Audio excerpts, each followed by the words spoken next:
guys! Welcome to my channel. Malingki tayo guys.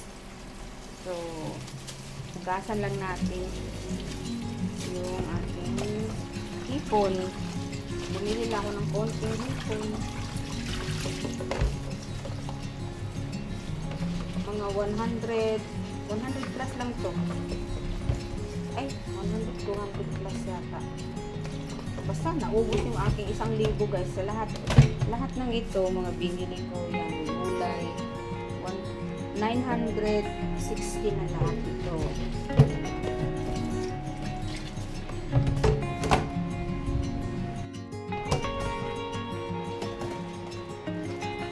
Tuluin lang natin. Bumili rin ako ng pusit. 3/4 lang ito. 3/4 parang 1. Hindi ko din matandaan na basta 3/4 lang itong nabili ko yung pusit. So, hugasan muna natin bago natin ilagay sa red. Hugasan at linisan. Paano linis ito? Tinatanggal yung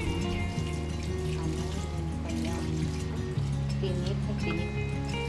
Yung kanyang nasa loob.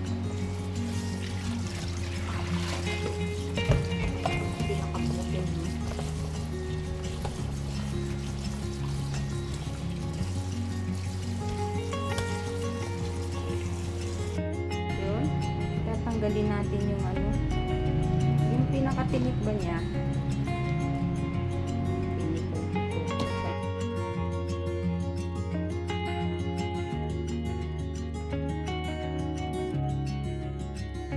Ayan, malinis na. Hugasan natin, patuluin natin. Ilagay sa ref.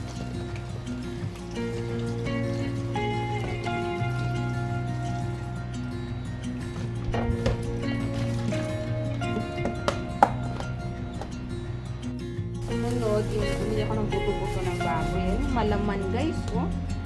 Ang daming laman. Ito, laman. Ito, buto-buto lang ito. 300 plus ito guys. Yung baboy.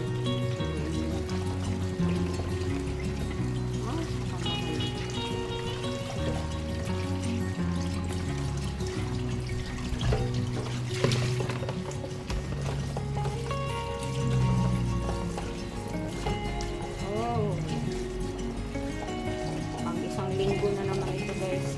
Ayan to abutin. Ayan yung pinamili ko guys. 135 to. Lahat yan. Yan lang. Nagulay. Pang pakbet. Ayan. Namahal talaga ang mga gulay. Yung aking binili. Yung pusit, hipon, buto-buto at saka yung liempo na pangsahog ko sa mga gulay-gulay. Yan. Yung liempo na binibili ko guys, hindi na yung pure na laman. Kasi ano ko ba, mas masarap yung liempo pag pangsahog sa kasi may siya may kasamang taba, ganun. Pero ito talaga halos puro laman ito. Masarap siyang sa mga nilaga, sinigang, yan. Kasi ito yung ihahala ko sa pakbet. Itong hipon mamaya. Lagyan na muna natin sa ref, guys.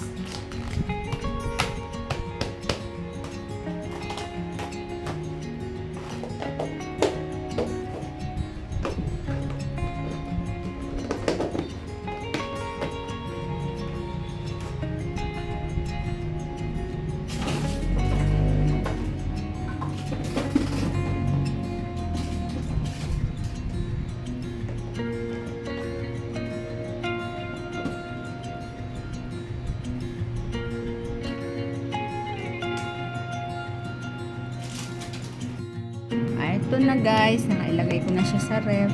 Ito yung sobrang yung pinansasahog ko sa gulay. Ito isasama ko to sa haluan ko ng baboy. Mamaya sa pakbet. So, kain muna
Sarap.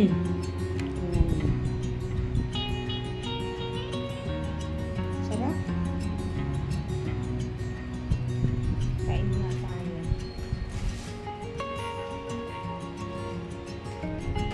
Tayo guys. Sarap ito. Hindi pala man sa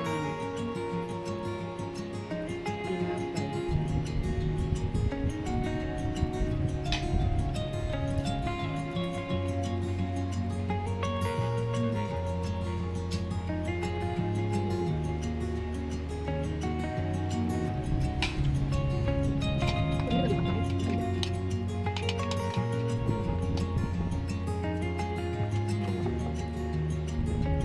Hi guys. Kain tayo. Sarap ito. Sarap ito.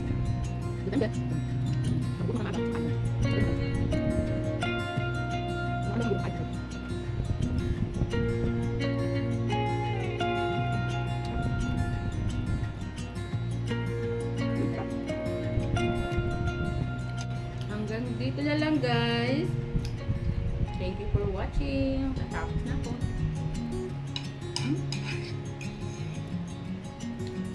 Naubos ko. Dalawang tinapay.